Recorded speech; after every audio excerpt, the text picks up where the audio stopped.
7 ივნისს სომხეთში ჩატარდება საპარლამენტო არჩევნები, რომლებიც გადაწყვეტს სომხეთის საგარეო პოლიტიკურ ტრაექტორიას მინიმუმ შემდეგი რამდენიმე წლის განმავლობაში. ეს არჩევნები მნიშვნელოვანია არა მარტო სომხეთისთვის, არამედ რუსეთისთვისაც, იმიტომ რომ რუსეთი არ იშურებს ჰიბრიდული ომის მეთოდებს იმისათვის, რომ ამ არჩევნებში მისთვის ხელსაყრელი პოლიტიკური შედეგი დადგეს. თქვენ უყურებთ პოდკასტს როგორ და რატომ და მე მისი წამყვანი ერეკლე შუბითიძე ვარ. დღეს ვისაუბრებთ სომხეთზე და იმაზე თუ რა მეთოდებს იყენებს რუსეთი სომხეთის არჩევნებში ზეგავლენის მოპოვებისთვის. ამ მიმართულებით დღეს ჩემი სტუმარია ინიციატივა ჯერ საქართველოს წევრი გიორგი ტუმასიანი. შეგახსენებთ, რომ სიმართლე გაცილებით უფრო რთულად ვრცელდება, ვიდრე დეზინფორმაცია, ამიტომ გთხოვთ, გამოიწეროთ ჩვენი YouTube-ის არხი, მოიწონოთ ჩვენი ვიდეოები და ქვემოთ კომენტარებში დაგვიწეროთ თქვენი მოსაზრებები. დიდი მადლობა, რომ გვიყურებთ.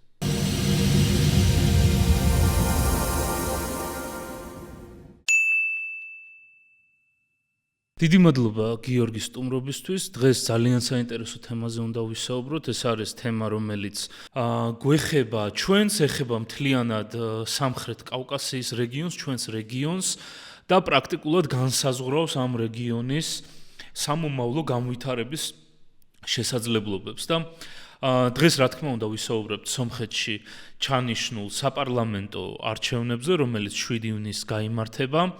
და მინდა ამ არჩევნებს შევხედოთ თავდაცვის და უსაფრთხოების პერსპექტივიდან, იმიტომ რომ ეს არის არჩევნები, რომელმაც დააინტერესა არა მარტო სომხეთი, არა მარტო ჩვენი რეგიონი, არამედ პრაქტიკულად მთელი მსოფლიოს დიდი მოთამაშეები არიან ჩართული ამ თემაში. რუსეთის მხრიდან აქტიურად კეთდება განცხადებები და სხვადასხვა ქმედებებს ვხედავთ მათი მხრიდან. ჩვენ ასევე ვხედავთ გააქტიურებულ ამერიკის შეერთებულ შტატებს, გააქტიურებულ ევროპას. ეს ცალსახად არ არის მხოლოდ შიდა სომხური, შიდა პოლიტიკური თემა და მოდი ზუსტად ამ თემიდან დავიწყოთ. რატომ არის სხვადასხვა აქტორების შეფასებით ეს არჩევნები ისტორიული სომხური არჩევნები და რატომ არ არის ეს მორიგი, ასე ვთქვათ, შიდა პოლიტიკური თემა? მოგესალმებით ერეკლე და კი, ეს არჩევნები არის ძალიან მნიშვნელოვანი რეგიონისთვის, საქართველოსთვისაც და თავად სომხეთისთვის ეს არის გარკვეულწილად ბედის გადამწყვეტი არჩევნები, რადგანაც არის გეოპოლიტიკური პირველ რიგში არჩევნები და მე ვიტყოდი ნამდვილი სუვერენიტეტი, რადგანაც სწორედ ეს საკითხი დგას სომხეთში დასავლური ინტეგრაცია, რომელიც ახლა არის ნიკოლ ფაშინიანის და მართველი გუნდის ხედვა ასოცირდება ერთდროულად სუვერენიტეტთან, რადგანაც ერთადერთი რეალური მტერი სომხეთის სუვერენიტეტის იყო და რჩება რუსეთი. მიუხედავად იმისა, რომ აზერბაიჯანთან იყო ტერიტორიული, ასე ვთქვათ, და სხვა ტიპის ეთნიკური მდგენელით კონფლიქტი, რეალურად არც სომხეთი, არც აზერბაიჯანი ერთმანეთის სუვერენიტეტს საფრთხეს არ უქმნის. რუსეთი კი სომხეთის და აზერბაიჯანის სუვერენიტეტსაც უქმნის საფრთხეს, საქართველოსაც ცხადია და ამიტომ ეს არჩევნები გახდა გარკვეულწილად რამდენიმე ერთდროულად გეოპოლიტიკური ცენტრის ინტერესის თანხვედრის შედეგი. პირველ რიგში თავად პრემიერი ფაშინიანი ძალიან საინტერესო ფორმულირებას ამბობს დღესაც განაცხადა აღლუმის დროს. დღეს არის სომხეთის რესპუბლიკის დღე, პირველი რესპუბლიკის დამოუკიდებლობის გამოცხადების დღე და გამოაცხადა ფაშინიანმა კიდევ ერთხელ, რომ ჩვენი რეგიონში იმიტომ დავკარგეთო დამოუკიდებლობა ერთი საუკუნის წინ, რომ მშვიდობა ვერ შევინარჩუნეთ. და აქვე მანამდე საუბრობდა სხვა დროს, რომ სომხეთის და აზერბაიჯანის კონფლიქტი, რომელიც იმ დროსაც იყო, აი პირველი რესპუბლიკების დროს, ამან ხელი შეუწყო დამოუკიდებლობის დაკარგვას. რომ ვთარგმნოთ და ცოტა სიგრძნისეულად ვთქვათ, რუსეთის მიერ რეგიონის ოკუპაციას, რადგანაც რუსეთი ჯერ შეიჭრა აზერბაიჯანში, შემდეგ შეიჭრა სომხეთში და შემდეგ შეიჭრა უკვე საქართველოში. და სწორედ ეს კონფლიქტები, ეთნიკური კონფლიქტები გამოიყენა საკუთარი მიზნისთვის და რეგიონის დამოუკიდებლობის ხანმოკლე, ესე იგი, აღმოჩენისთვის, რომ ხანმოკლე ყოფილიყო. აქედან გამომდინარე დღეს ეს არჩევნები მიზნად ისახავს, რომ ეს დამოუკიდებლობა, რომელიც ჩამოყალიბდა, განმტკიცდეს, როგორც სომხეთის, ასევე რეალურად აზერბაიჯანისაც, ამიტომაც ტრიპის პროექტი და ტრიპი არის ერთი მდგენელი ნაწილი ვაშინგტონის 8 აგვისტოს 2025 წლის შეთანხმებების, რომლის ფარგლებშიც რეგიონში მყარდება მშვიდობა სომხეთს და აზერბაიჯანს შორის და აგერ პრეზიდენტმა ტრამპმა დღეს დაწერა საკუთარ სოციალურ ქსელში, რომ მხარს უჭერს endorsements უკეთებს, ასე ვთქვათ, ტექნიკურად სწორი ინგლისური ტერმინი ამ შემთხვევაში არის ორიგინალი, ხო, რაც იგულისხმა პრემიერ ფაშინიანს ამ არჩევნებზე, ანუ გარკვეულწილად გულშემატკივრობს, ასე გამოდის, ვიდრე რაიმე სხვა ტიპის მხარდაჭერა, რადგანაც თვლის, რომ სომხეთის და ამერიკის თანამშრომლობას მოაქვს მშვიდობა რეგიონისთვის და კეთილდღეობა და ამავდროულად იხსნება გზა ცენტრალური აზიისკენ. ანუ გეოპოლიტიკური არჩევნები იმიტომ არის სომხეთში, რომ ეს არჩევნები განსაზღვრავს სომხეთის, აზერბაიჯანის და ცენტრალური აზიის რუსეთის გავლენიდან დამოუკიდებლობის საკითხს. რუსეთს სრულიად სხვა გეგმა ჰქონდა პოსტსაბჭოთა სივრცეში და რეალურად თუ ჩვენ ვიტყვით რომ 2014-ში ან თუნდაც 22-ში უკრაინის წინააღმდეგ დაიწყო ომი, რა თქმა უნდა არ შევცდებით, მაგრამ შეგვიძლია სხვანაირადაც ვთქვათ, რუსეთმა დაიწყო საბჭოთა კავშირის აღდგენა. უბრალოდ კიევი 3 დღეში არ გამოუვიდათ, მაგიტომაც არ აქვს ის შედეგები და თუ მოლდოვა დაიცვა ამ კონტექსტში უკრაინამ, რადგანაც იცით რომ ხერსონის მერე ვერ მოუახლოვდნენ ესე იგი დნესტრისპირეთს და უნდოდა რუსეთს ხადია მოლდოვაში შეჭრა, ბელარუსი წაღებული აქვს რუსეთს, ბალტიისპირეთზე საუბარიც არ არის და დანარჩენ რეგიონში პრაქტიკულად ცენტრალური აზია ჩაკეტილია გეოგრაფიულად, ამიტომ ერთადერთი გასასვლელი აქვს აზერბაიჯანი, რომელსაც გვერდში დაუდგა თურქეთი და ამიტომ აზერბაიჯანის მიმართულებით რუსეთი ძალიან ფრთხილად იქცევა, ისე როგორც ცენტრალური აზიის მიმართაც უწევს, მაგრამ თუ ჩაკეტავს აზერბაიჯანს და ცენტრალურ აზიას თურქეთისგან, მაშინ აქაც აღადგენს საკუთარ გავლენას. შესაბამისად, მან შეძლო საქართველოში საკუთარი გავლენის აღდგენა, რამდენიმე ხერხით, ჯერ 20% ჩვენი ტერიტორიების ოკუპირებულია და ფიზიკურ საფრთხეს გვიქმნის რუსეთი, მაგრამ მეორე ლოიალური ხელისუფლება არის საქართველოში რეალურად და რუსეთის ინტერესებს ატარებს ესე იგი იმ ყველა რუსეთს რაც სჭირდება პრაქტიკულად ყველაფერს ისედაც ატარებს აი ამ ინტერესებს შესაბამისად ამაზე მეტის წარმოდგენა მინიმუმ ამ ეტაპზე რუსეთისთვის ცოტა უადგილო იქნებოდა და რეალურად არის სომხეთი რომელიც თუ არის დასავლეთთან მაშინ მინიმუმ აზერბაიჯანის და ცენტრალური აზიის დამოუკიდებლობის უზრუნველყოფა ხდება ტრიპის პროექტის ფარგლებში თუ არის რუსეთთან მაშინ პირიქით საქართველოს და სომხეთის მეშვეობით იკეტება აზერბაიჯანი და ცენტრალური აზია და იქ მოხდება აღდგენა რუსეთის გავლენის, მაგრამ მოდი ცოტა უფრო მეცაც ვიტყვი, რომ ეს არ არის მარტო რუსეთის გავლენა, ცენტრალურ აზიაში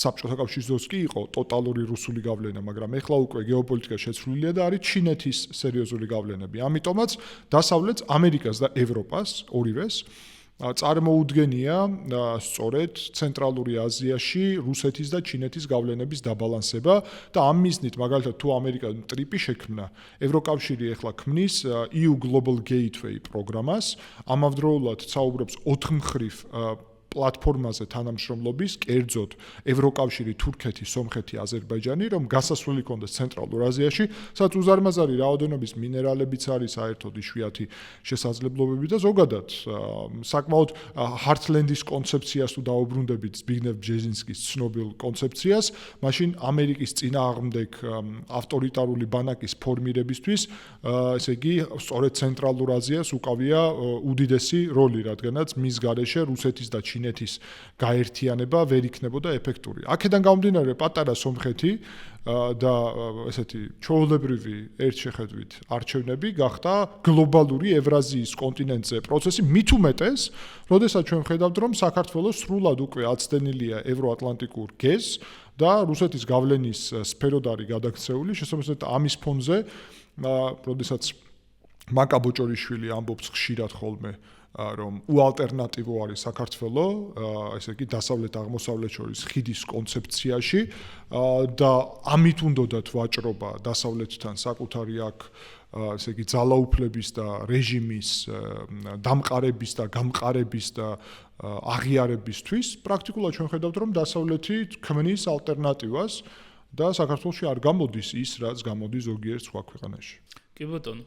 ნუ სამწუხაროდ ცოტა გამიგრძელა, მაგრამ შესავალი მგონი არაჩვეულებრივია.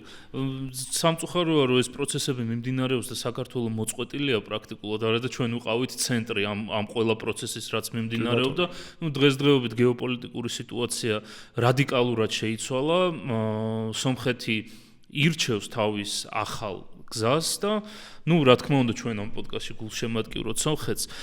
მინდა ცოტა ეშმაკის ადვოკატის პოზიციიდან შევხედოთ, იმიტომ რომ არის საუბარი საინფორმაციო გარემოში იმაზეც, რომ ეს არ არის რეალურად პროდასავლური გეზის აღება სომხეთის მხრიდან, ეს არის ასე ვთქვათ რეაქცია 2020 წელს და 23 წელს რუსეთის მიერ ასე ვთქვათ მიტოვების და შეიძლება ჩაითვალოს ღალატის მხრიდან, ღალატის ფარგლებში, როდესაც რუსეთი სომხეთს არ დაეხმარა არანაირად პირიქით რაღაც მიმართულებებით შეავიწროვა კიდევაც და ეს არის ბუნებრივი რეაქცია ამ ყველაფერზე და შესაბამისად ეს არ ნიშნავს იმას რომ პაშინიანი თუ გაიმარჯვებს ახლა არჩევნებში ეს პროდასავლური გეზი გრძელვადიან პერსპექტივაში გაგრძელდება. ხო, კითხვა არის ძალიან მნიშვნელოვანი და მაგაზე საპასუხოდ გეტყვი რომ ფაშინიანმა არაერთხელ აღნიშნა თბილისშიც, სტრასბურგშიც, ერევანშიც, რომ საქართველოს როლი არის საკვანძო ამ მიმართულებით, ხო? გეოგრაფია განსაზღვრავს ერების და ქვეყნების ბედს და შესაბამისად სომხეთის გეოგრაფია არის შეზღუდული 4 მეზობელი ქვეყნით, იცით რომ სომხეთი landlocked ქვეყანა არის, ანუ ჩაკეტილი ზღვაზე გასასვლელის არ მქონე.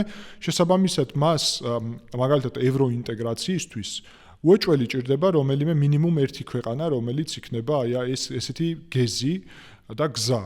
სომხეთმა ევროინტეგრაცია დაიწყო საქართველოსთვის კანდიდატის სტატუსის მონიჭების შემდეგ. ამის შემდეგ გააფორმა საქართველოსთან მხარეებმა გააფორმეს სტრატეგიული პარტნიორობა, რომელშიც სომხეთის ინიციატივით ჩაიდო მხარეები იზიარებენ ერთობლივ ევროპულ ფასეულობებს, და მაგის მერე ქართულმა ოცნებამ ეს შეთანხმებაც დაარღვია, იმიტომ რომ ერთობლივი ევროპული ფასეულობები გამოაცხადა მტრად. პრაქტიკულად, ხო, შიდა პოლიტიკაში და საგარეოშიც ყველა მიმართულებით, ხო, ევროპული ფასეულობები გახადა ალტერნატივად წინა აღმდეგობაში მოაქცია ქართულ ფასეულობებთან, მაშინ როდესაც პირიქით თანხმედრაშია და მაგ დოკუმენტში რო ჩაიდო, კიდე ერთი დასტურია რომ თანხმედრაშია, ხო? აქედან გამომდინარე სომხეთის ევროინტეგრაცია ფაშინიანი იმ დროს პირდაპირ ამბობდა რომ ეს უკავშირდება საქართველოსთვის კანდიდატის სტატუსის მონიჭებას.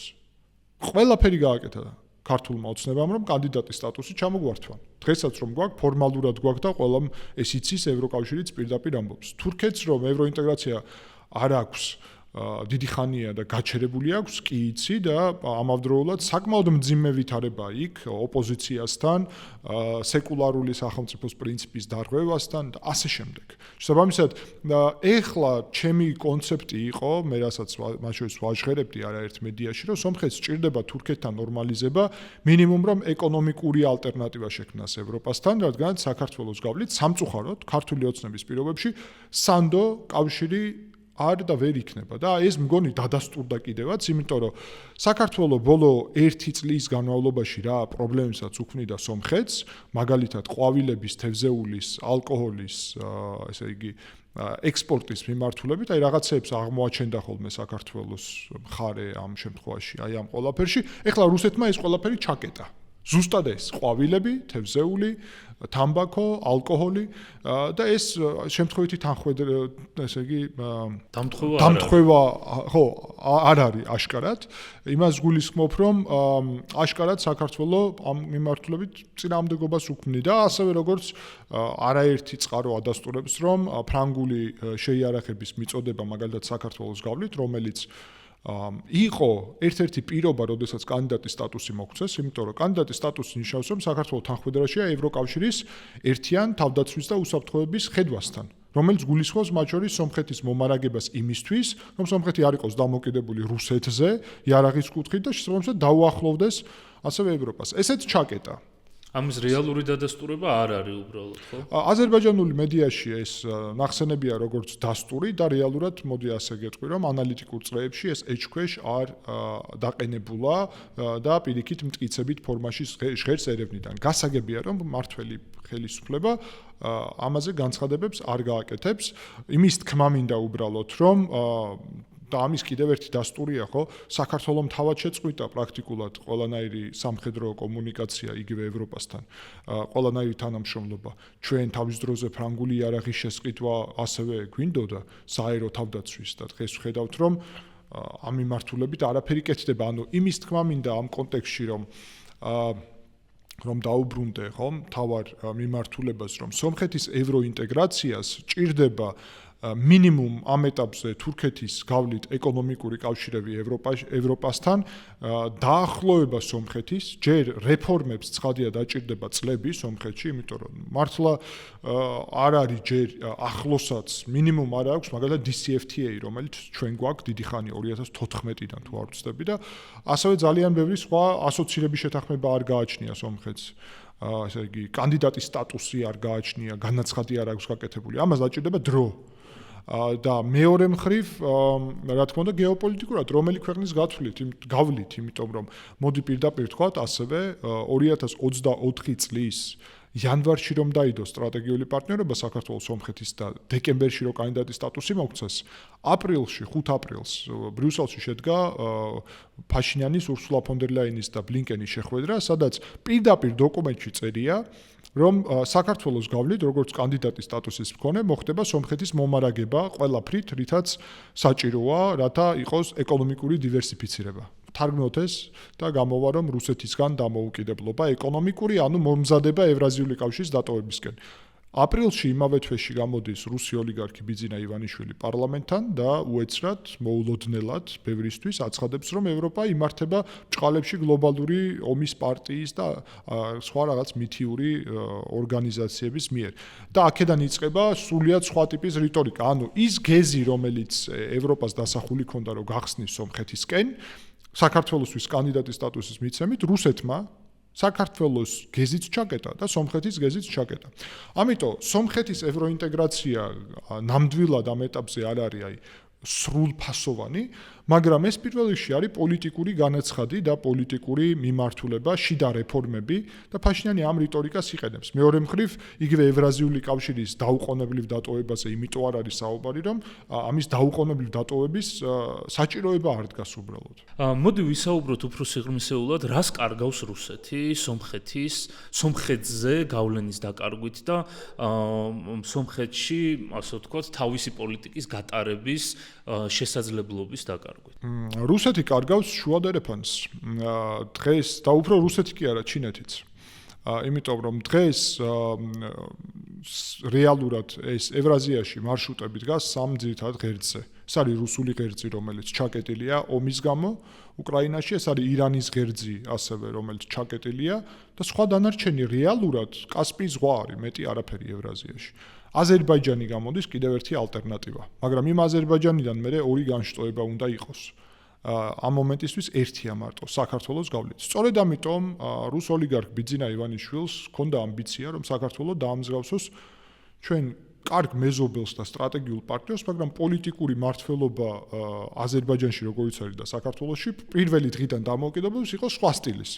და ბიძინა ივანიშვილს მოუნდა ჩემი აზრით მსგავსი ტიპის მართლობის ჩამოყალიბება საქართველოში, სადაც იქედან გამომდინარე, რომ ესე იგი სტრატეგიული როლი გააჩნია აზერბაიჯანს, როგორც იცით, დასავლეთი ნაკლებად საუბრობს აზერბაიჯანთან დემოკრატიაზე, ადამიანის უფლებებზე და უფრო მეტად საუბრობს სწორედ ლოგისტიკაზე, ენერგეტიკაზე და ასე შემდეგ. სწორედ აქედან გამომდინარე, ივანიშვილის გათვლა იყო, რომ დასავლეთს მოუწევს მისი ავტორიტარული რეჟიმის აღიარება, რადგანაც საქართველოს არის მონოპოლისტი. და აი, როდესაც საგარეო საქმეთა მინისტრი მაკა ბოჭორიშვილი იანვარში მაგალითად ამბობდა, რომ საქართველოს უალტერნატივო კავშირი არის დასავლეთსა და აღმოსავლეთს შორის, ეს იყო მათი გათვლა, თუმცა მცდარი, რადგანაც დღეს დასავლეთი იმიტომაც ქმნის ალტერნატივას და რუსეთს, რა თქმა უნდა, ეს ძალიან არ უნდა, იმიტომ რომ ამ ალტერნატივის შექმნით პირველ რიგში საქართველოსში ავტორიტარული რეჟიმის აღიარების საჭიროება არ დგას,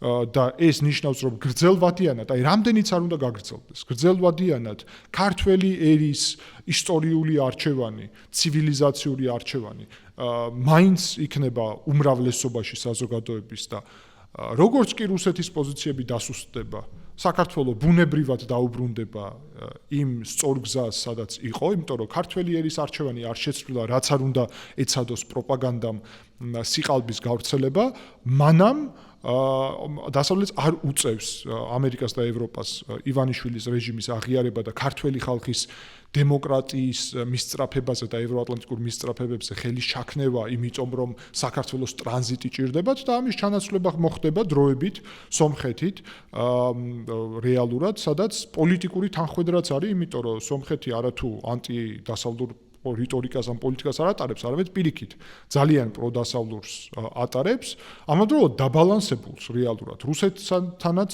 და ირანთანაც და ჩინეთთანაც ცდილობს დაბალანსებას და მე ვფიქრობ, რომ კარგი მაგალითია სომხეთი იმისა, როგორ უნდა იყოს დაბალანსებული პოლიტიკა და ძალიან ცუდი მაგალითია საქართველო ამ კუთხით, ქართული ოცნების საქართველო, იმიტომ რომ აი მარტივ მაგალითს მოგიყვანთ. საქართველო იყო ერთადერთი ქვეყანა რეგიონში, რომელსაც ჰქონდა შეერთებულ შტატებთან სტრატეგიული პარტნიორობა.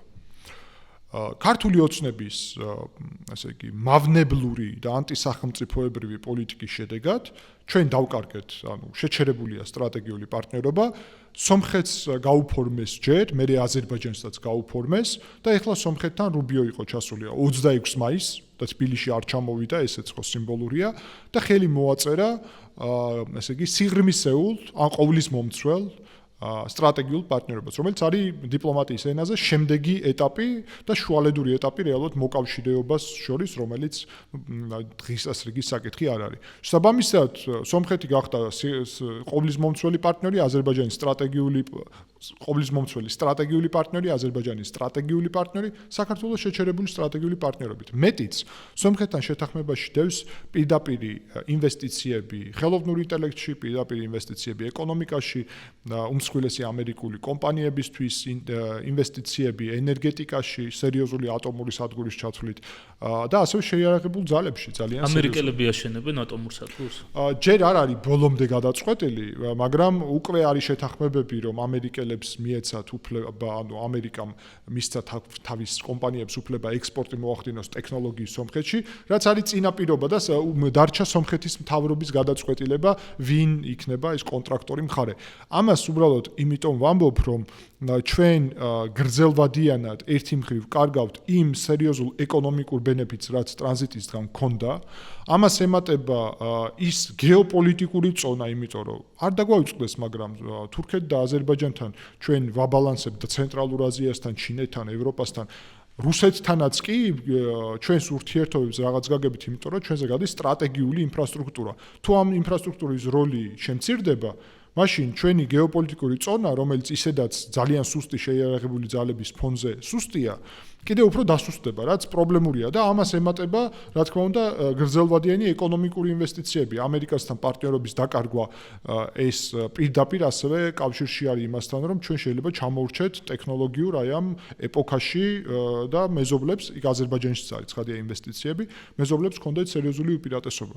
ნუ ეს რადიკალურად შეცვლის ძალთა ბალანსს სამხრეთ კავკასიაში, არა საქართველოს სასარგებლოდ სამწუხაროდ. მოდი ესეთ კითხვას დავსვავ. ჩვენ ბევრჯერ ვნახეთ ბოლო 20-26 წლის განმავლობაში რევოლუციის მხრივ რუსეთის ორბიტისგან ჩამოშორება, ანუ პროდასავლური მთავრობები მოვიდა პოსტსაბჭოთა ქვეყნებში, საქართველოში, უკრაინაში და მოხდა დისტანცირება რუსეთიდან. ჩვენ ახლა სომხეთში რასაც უყურებთ, ეს არის ჩემი აზრით, შეიძლება მე ვცდები პირველი შემთხვევა, როდესაც ეს დისტანცირება შეიძლება დემოკრატიული არჩევნების მხრივ მოხდეს და არა რევოლუცია. კი, პაშინიანი მოვიდა რევოლუციით, მაგრამ მას ეგრევე არ დაუწყია რუსეთიდან დაშორება, ეს მოყვა რამდენიმე წლის შემდეგ. ვფიქრობ, ეს არის პირველი შემთხვევა, როდესაც რეალურად შეიძლება მოსახლეობამ და სახელმწიფომ ერთიანად სახელმწიფომ დემოკრატიული პროცესის ფონზე, დემოკრატიული პროცესით ჩამოშორდეს ესე რუსეთს. არის თუ არა ეს გაცილებით უფრო სახიფათო, ვიდრე რევოლუციური სცენარი და ფიქრობ თუ არა, რომ რუსეთს ეს ძალიან აწუხებს. რევოლუციურ სცენარს ზოგადად აქვს უფრო მეტი რისკები და ნებისმიერი სცენარი, თუნდაც სომხეთის შემთხვევაში ესეც მნიშვნელოვანია, რომ რევოლუცია როდესაც მოხდა იმ დროს რეალურად რა მოხდა?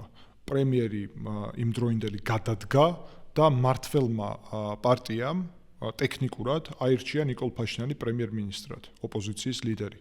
ან პირობითად რომ დღეს ავიღოთ ჩვენი მაგალითი, იცით რომ ოპოზიცია არ აღიარებს ხო არჩევნების შედეგებს, მაგრამ პროტესტის შედეგად რომ ქართულმა ოცნებამ მაინც პარლამენტიდან დანიშნოს ოპოზიციიდან პრემიერ-მინისტრი. ანუ ტექნიკურად ეს რატო იყო გაკეთებული, რომ არანაირი წყვეტა კონსტიტუციურ ლოგიკაში, რომ ვიღაც ქუჩიდან შევარდა და რაღაც იურიდიული საფუძველი მოკლებულია არ ყოფილიყო, იმიტომ რომ რუსეთი ამას იყენებს ძალიან აქტიურად. ანუ რევოლუციებს გააჩნია თავისი რისკები, ამიტომ ნებისმიერი პროცესი, რომელიც არჩევნებს უკავშირდება და არჩევნებით გეზის არჩევას, ეს გაცილებით უფრო სასარგებლოა და სომხეთში დღეს ყველაზე მთავარი ის არის, რომ არჩევნების სამართლიანობა ეჭქვეშ აღარ დგას საერთოდ. ეს არის მთავარი მიღწევა ალბათ ფაშინიანის, აი რაც არ უნდა სხვა მიღწევები აღვნიშნოთ, რეალურად ის არის, რომ ოპოზიციაც კი არ სპეკულირებს იმ თუმცა ცდილობენ ოდნავ, მაგრამ რეალურად ხარისხობრივად არჩევნების გაყალბებაზე არ არის საუბარი. ეს მნიშვნელოვანია ასე ვთქვათ სამართლიანი სისტემის შექმნისთვის და მნიშვნელოვანი იმისთვის, რომ რუსეთისგან შესამართლებრივად დაიცვა ქვეყანა, იმიტომ რომ რუსეთს ჭირდება საბაბი. და სწორედ ეს ჩვენ ასევე უნდა გავითვალისწინოთ საქართველოს შემთხვევაში ყოველთვის, იმიტომ რომ რუსეთი ეძებს საბაბს, მიუხედავად საბაბისა მაინც საშიშია ეს რუსეთი, მაგრამ თუ გარკვეული უფრო ლოგიკური საბაბი გააჩნია, დღემდე იმეორებენ, რომ უკრაინაში მაიდანი მოხდა. აქ რამდენი ხელისუფლება შეიცვალა მაგის მერე და რამდენი არჩევნები იყო. ამიტომ სომხეთმა მინიმუმ ეგ გამოცდილება გაიაზრა და გაითვალისწინა. მოდი ვისაუბროთ თვითონ მეთოდებზე, რასაც რუსეთი იყენებს იმისთვის, რომ სომხეთში ზეგავლენა მოახდინოს ამ მომრჩეველზე, იმიტომ რომ არის უკვე და ამაზე საუბარი დიდი ხანია, რომ ეს არ დაწყებულა უშუალოდ წინა საარჩევნო პერიოდში, ეს მანამდეც მიმდინარეობდა, რომ რუსეთი ცდილობს ზეგავლენა მოახდინოს ადგილობრივ არჩევნებზე, რაღაც სხვადასხვა ჩარჩოებში მოაქციოს იმისთვის, რომ თავისთვის ხელსაყრელი პოლიტიკური შედეგი დადგეს. მოდი ვისაუბროთ იმ ჰიბრიდულ მეთოდებზე, რა ჰიბრიდული მეთოდებით ჩვენ შეიძლება დავინახოთ თუ შევხედათ სომხეთში წინა საარჩევნო სიტუაცია. რუსეთი რეალურად ნიკოლ ფაშინიანის გადაყენებას ცდილობს მისი ხელისუფლებაში მოსვლის დღიდან. მიუხედავად იმისა, რომ ფაშინიანი პირდებოდა და შეასრულა კიდევაც არ ცვლიდა საგარეო პოლიტიკას, იმ მომენტში აგრძელებდა პრორუსულ საგარეო ვექტორს და ასე შემდეგ, რუსეთისთვის ეს აპრიორი იყო პრობლემა. იმიტომ რომ რუსეთს სჭირდება საკუთარი აგენტები ხელისუფლებაში და არა ლოიალური ხალხი.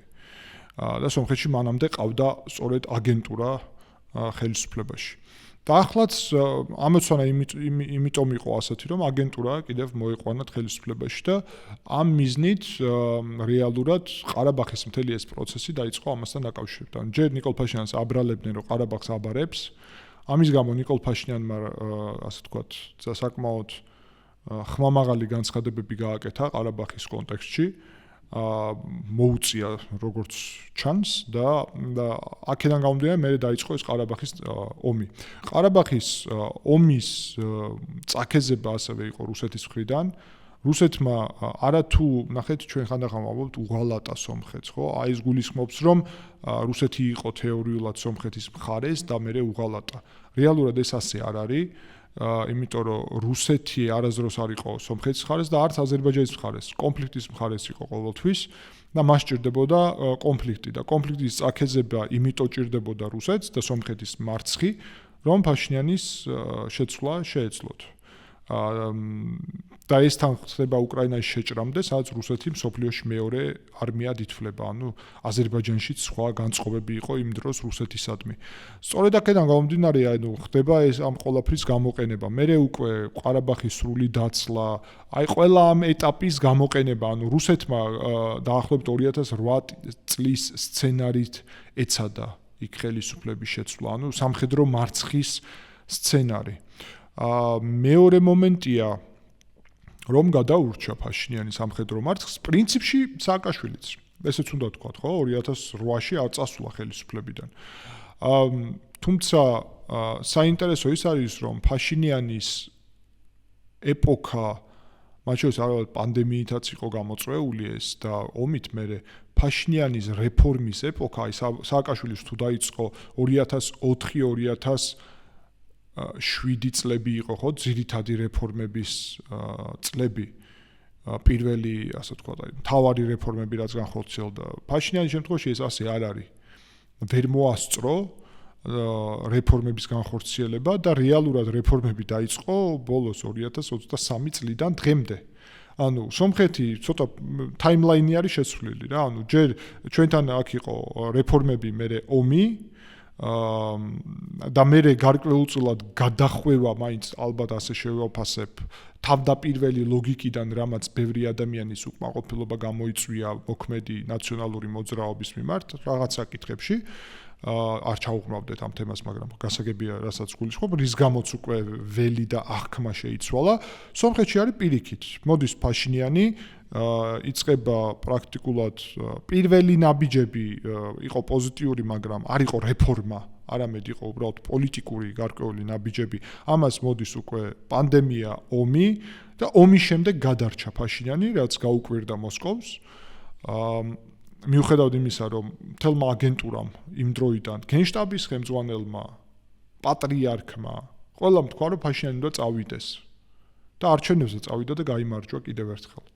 იმიტომ რომ მოსახლეობამ ჩათვალა, რომ ამ 2 წელიწადში კი არ დაზიანდა სომხეთის შეიარაღებული ძალები და მარცხი მოხდა, არამედ ზუსტად იმიტომ მოხდა, რომ 20 წელი მანამდე რა ვითარებაც იყო, რევოლუცია მოგვიწია მაგ კორუფციის და დაშლილი სახელმწიფოს გამო.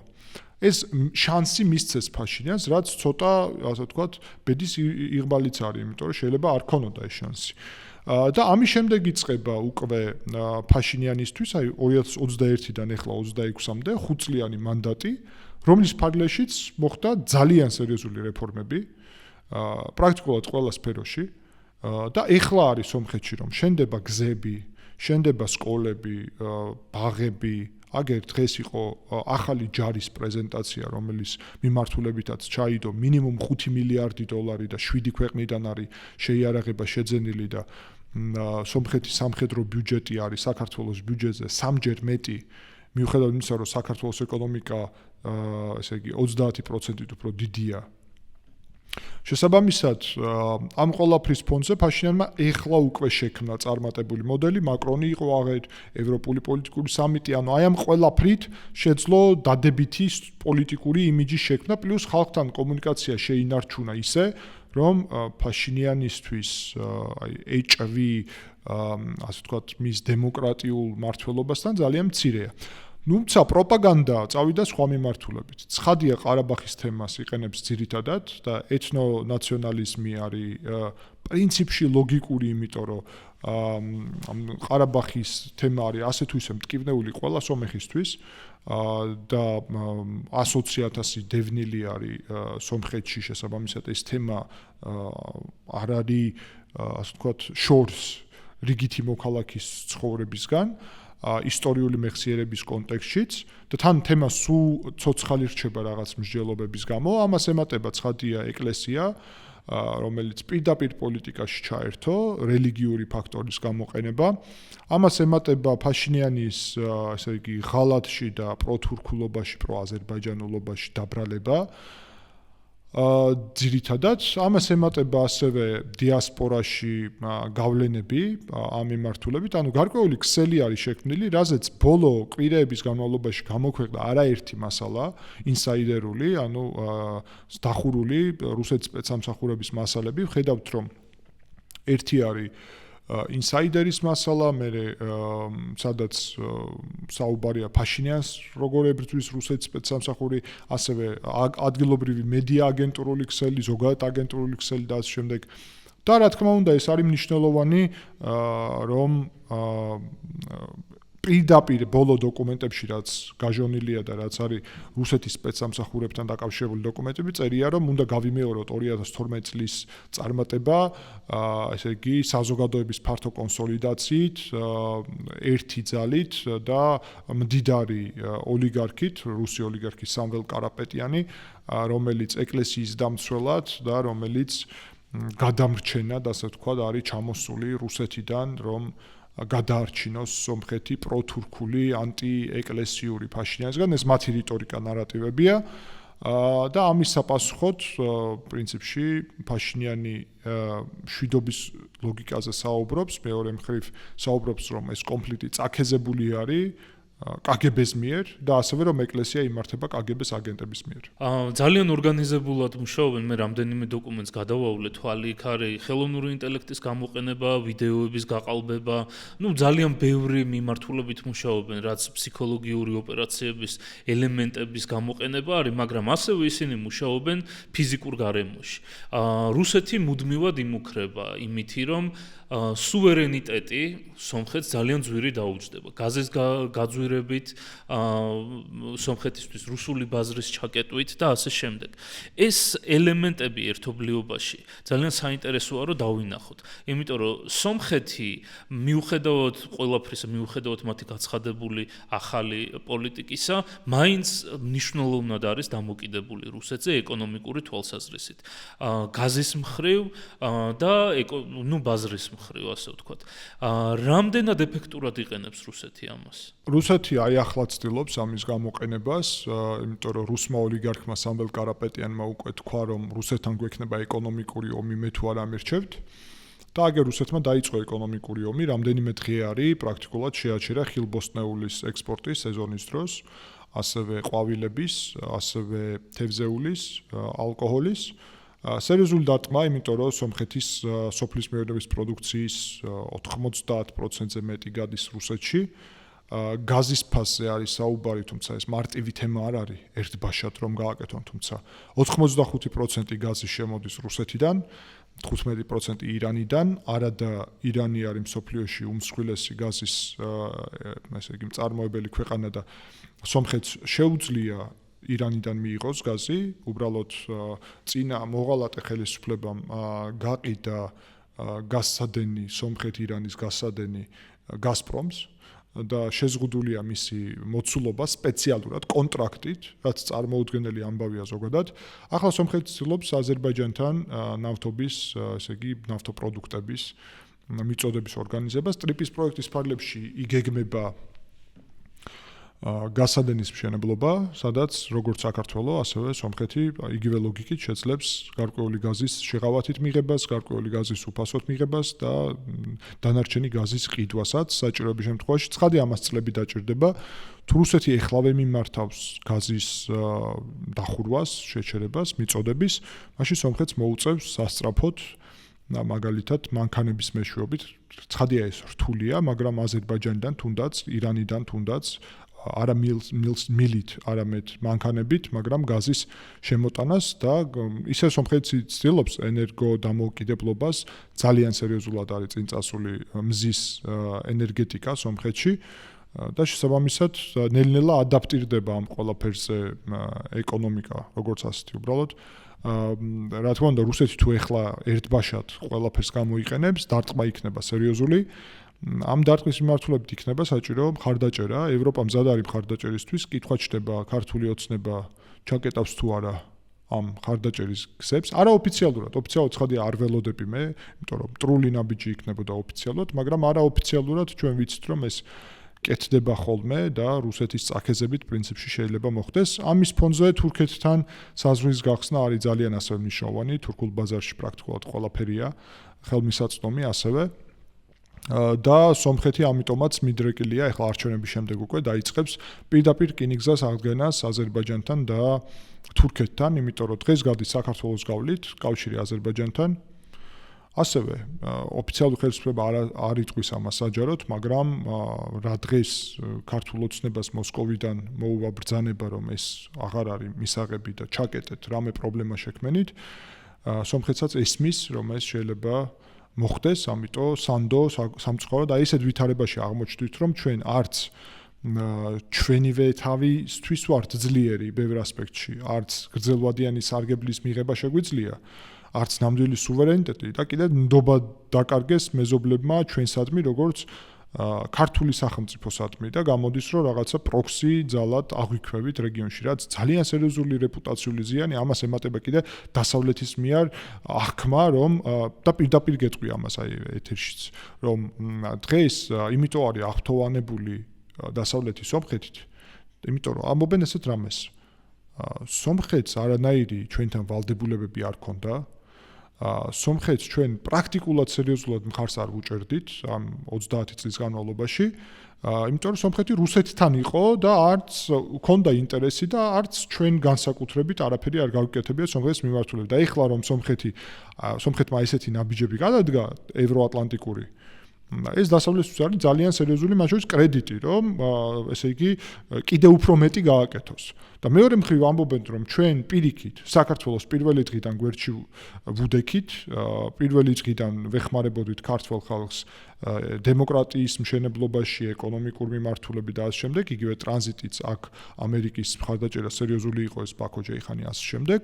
შეერაღებული ძალების მიმართულებითაც სომხეთს არც ჰქონდა გასაგებია და ჩვენ რამდენი და ამის ფონზე ეხლა რაც ხდება, დასავლეთში ძალიან ცუდად აღიქმება, იმიტომ რომ გარკვეულწილად ნდობის ფაქტორი იკარგება, რომ შენ შეიძლება ერთ დღეს ის ვინც შენი მოკავშირე არის, პრაქტიკულად ქართულ მოცემამ ტრად გაგხვდა, იმიტომ რომ დღეს დასავლეთს აბრალებენ აქ რუსეთის წინააღმდეგ, რაც ფრონტის გახსნის გეგმას, რომელიც სუფთა რუსული ნარატივია და სიმართლესთან ახლოსაც კი არ არის. მინდა რომ ჩაუღრმავდეთ აი თვითონ რუსეთის გავლენებს უშუალოდ შიდა თემებში სომხეთში, იმიტომ რომ მე როგორც ვიცი რკინიგზა რუსეთის მართლობაში არის. ხო, ანუ რუსეთსა გავლენა ამ რკინიგზაზე. როგორც ვიცი ელექტროსადგურები და დენმომარაგების თემა ოლიგარქის ხელში არის. ელექტროენერგიის სისტემა, გადამცემის სისტემა იყო სამվել კარაპეტიანის ხელში და იგეგმებოდა სახელმწიფო გადატრიალების დღეს, რომელიც დაგეგმილი იყო და სომხურმა სუსმა აღკვეთა, რომელშიც მონაწილეობა უნდა მიიღოს სასულიერო პირებს და დაშნაკცუციონს. შუქის გათიშვა იგეგმებოდა მთელი ქვეყნის მასშტაბით და აქედან გამომდინარე მიიღო გადაწყვეტილება მთავრობამ და ჩამოართვა სამվել კარაპეტიანს რუს ოლიგარქს ენერგოსისტემა. რკინიგზა ეკუთვნის სომხეთს, ენერგოსისტემა არა და ენერგოსისტემის ნაციონალიზაცია ხდება. რკინიგზა ეკუთვნის სომხეთს, მმართველობა აქვს კონსტიტუციური რუსეთს. არის საუბარი ჩამორთმევაზე კონსტიტუციური მმართველობის, თუმცა მინიმუმ სომხეთმა რაც უკვე თქვა, არის ის, რომ ესე იგი არჩევნების შემდეგ სომხეთი თავად აღადგენს აზერბაიჯანთან საზღვარზე და თურქეთთან საზღვარზე რკინიგზის რამდენიმე კილომეტრიან მონაკვეთს, იმიტომ რომ სომხეთმა ჯერ კიდევ ნოემბერში პუტინთან იმიტომ ჩავიდა ფაშინიანი, რომ ეთქვა, რომ აღადგინეთ. სახელმწიფო კომპანიას ეკუთვნის RŽD-ს. და რუსეთი ამას კიო და აჭიანურებს, იმიტომ რომ სანამ სომხეთს პირდაპირ რკინიგზა არ აქვს აზერბაიჯანთან, თურქეთთან დამოკიდებულია საქართველოზე და საქართველო დამოკიდებულია მოსკოვზე და შესაბამისად გამოდის, რომ შორს ვერ წავა სომხეთი. ამიტომაც გადაწყვეტილებაა, რომ თავად აღადგინოს სომხეთმა ეს რკინიგზა და ამით პრაქტიკულად გვერდი აუაროს რუსეთის აი ამ შეზღუდვებს. თვითონ უშუალოდ არჩევნების პროცესი. ეხლა როგორ მიმდინარეობს, რა პოლიტიკური პარტიები არის წარმოდგენილი? მე როგორც ვიცი, ეს კარაპეტიანი, ქოჩარიანი, რამდენიმე პრორუსული დაჯგუფება არის, მაგრამ ვერ მოხერხდა ან მიზანმიმართულად, ან რაღაც განსხვავებების გამო, რომ რაღაც ერთიანი პრორუსული ფრონტი ჩამოყალიბდეს. შეიძლება დიზაინით ესე არის, ურჩევნიათ, რომ რამდენიმე პარტია მუშაობდეს სხვადასხვა აუდიტორიაზე. როგორ არის ეს დალაგებული დღევანდელ არჩევნებში? ხო, ამ მომენტისთვის ძირითადად არის სამվել კარაპეტიანის ბლოკი, ძლიერი სომხეთი, რუსი ოლიგარქის, ამას ემატება ბლოკი სომხეთი, რობერტ ქოჩარიანის და დაშნაკცუციონის და ამას ემატება გაგիկ წარუკიანის, ესე იგი, გაბრწყინებული სომხეთი ალბათ, თუ სწორად თარგმნი და პრინციპში კიდევ რამდენიმე პარტია ეს ყველა პარტია ასე თუ ისე არის პრორუსული. არის პროდასავლური პარტიები, თუმცა სამწუხაროდ ვერ შეძლეს გაერთიანება და დიდი ალბათობაა რომ ვერც ერთმა ბარიერი ვერ გადალახოს ცალ-ცალკე 4%-იანი ბარიერი არის პარტიებისთვის და 8%-იანი ბლოკებისთვის. სომხეთის კონსტიტუციით 3 პარტია მინიმუმ უნდა იყოს პარლამენტში, რომც ბარიერი არ გადალახონ. და შესაბამისად დიდი ალბათობით აღმოჩნდება პარლამენტში აირაის პროკლეები აჩვენებენ ცხადია სამოქალაქო შეთანხმება ნიკოლ ფაშინიანის, რომელიცაც მარტივად შეუძლია ჩემი აზრით უმრავლესობის აღება და ცოტა უფრო რთულად, მაგრამ საკონსტიტუციო უმრავლესობის აღება შეუძლია 77% არის საკონსტიტუციო უმრავლესობა. ესე იგი ძლიერი სომხეთის რუსი ოლიგარქი სამվել კარაპეტიანის მეორე ადგილზე არის ბოლო გამოკითხვებით და დაახლოებით ალბათ შეუძლია 15-20%-ის ფარგლებში გარკვეული ხმების აღება და დანარჩენი უკვე მოდის შესაძლოა ქოჩარიანმა გადალახოს და დაშნაკცუცინმა ბარიერი შესაძლოა ვერ გადალახონ, მაგრამ მაინც თუ მესამე ადგილზე იქნებიან აღმოჩნდებიან პარლამენტში. თუ არა, მაშინ წარუკიანი აღმოჩნდება პარლამენტში, იმას პრინციპში უფრო მარტივად გამოსდის, იმიტომ რომ 4%-იანი ბარიერის გადალახვა ჭირდება იმას, ამათ 8, რადგანაც ბლოკია და წესით წარუკიანს 4%-ის გადალახვა არ უნდა გაუჭირდეს, ალბათ. თუმცა კიდევ რთულია, იმიტომ რომ ეგეც ოლიგარქია და კამერაპეტიანიც ოლიგარქია და თუ ვინმე ოლიგარქს აძლევს, შეიძლება უფრო მსხვილ ოლიგარქს მისცენ. ეს არის რეალური ველი ამ მომენტისთვის, სამწუხარო რეალობა, რეალურად ვთქვათ, მე არ ვთვლი რომ ეს ჯანსაღი პროცესი არის. აგენტურისგან შედგება მთელი ოპოზიციური ველი, რომელიც манипуლირებს ძირითადად, ესე იგი, აი ამ ეთნიკური და რელიგიური თემებით. თურქეთთან, აზერბაიჯანთან თემით, ყარაბაღი, არარატის მთა, მოკლედ, მთავარი თემები გახადეს, ფაშინიანისაც, ღალატი აზერბაიჯანელების გადასახლება სომხეთში, ახლა კლიპები აქვთ, ასე შემდეგ, ანუ ყველაფერი რაც სენსიტიური შეიძლება აღმოჩნდეს, აი ამ ჯერ კიდევ ცოცხალი იარების და რთული ისტორიული წარსულის ფონზე, ხო, ნამდვილად მარტივი არ არის ეს ყველაფერი. და ფაშინიანის პროგრამა ჩემი აზრით არის ძალიან სწორი, არის მოწყობილი პოზიტივზე. მთლიანად დეპრესიიდან გამოსვლაზე, სომხეთის რესპუბლიკის საერთაშორისო აღიარებული საზღვრების განმტკიცებასა და სახელმწიფოებრიობის განმტკიცებაზე, როგორც ასეთზე, და ამას ბევრი რამ ხელი შეუწყო, თუნდაც საერთაშორისო ღონისძიებები, თუნდაც ტრამპის, მაკრონის როლი და მე ვფიქრობ, რომ როდესაც პუტინმა ღიად კარაპეტიანს მხარი დაუჭირა, მოსკოვში ცდებიან, იმიტომ რომ ადრე ეს იქნებოდა სერიოზული ასეთ, ანუ ძლიერი შენაძენი, ასე ვთქვათ. და ეხლა მგონია რომ იმაში შეცდნენ რომ ეს არ არის შენაძენი, ეს არის liability, ანუ რეალურად ეს ამით ზიანი მიაყენეს ჩემი აზრით. უბრალოდ არ ესმით სავარაუდოდ, იმ როგორც ელოდნენ რომ უკრაინაში ყვავილები დახვდებიან, ასევე ეხლა ფიქრობენ რომ თუ იყვიან რომ აგერ მხარს უჭერთ რუს ოლიგარქს კარაპეტიანს, ჩვენი მეგობარი არისო, პუტინმა თქვა, მეგობრები არიანო და პრორუსული ძალები, ანუ აი ამ სიტყვები ჩემი აზრით პირადად, ნახოთ ცხადი არჩევნების შედეგები, მაგრამ დაისამარეს, იმიტომ რომ ეს ძალიან ცდილობდა ბიძინას მანტიის მორგება, ანუ რომ არ არის პრორუსი და არის უფრო ანუ თვითონ სხვა მიმართულებით. ხო, არ ცდილობდა ესე ღიად რომ პრორუსული ვარ და რაღაცა, ამბობდა რომ მე ეროვნული ძალები ვარ და აი ბიძინა რასაწვება. პირველი დღიდანვე ჯერ აბა რომ მოვიდა თავისუფალ დემოკრატებთან და რესპუბლიკურ პარტიასთან ერთად კოალიციით, რას ამბობდა რომ მე პროდასავლელი ვარ, ნატო, ევროკავშირი, ასე შემდეგ.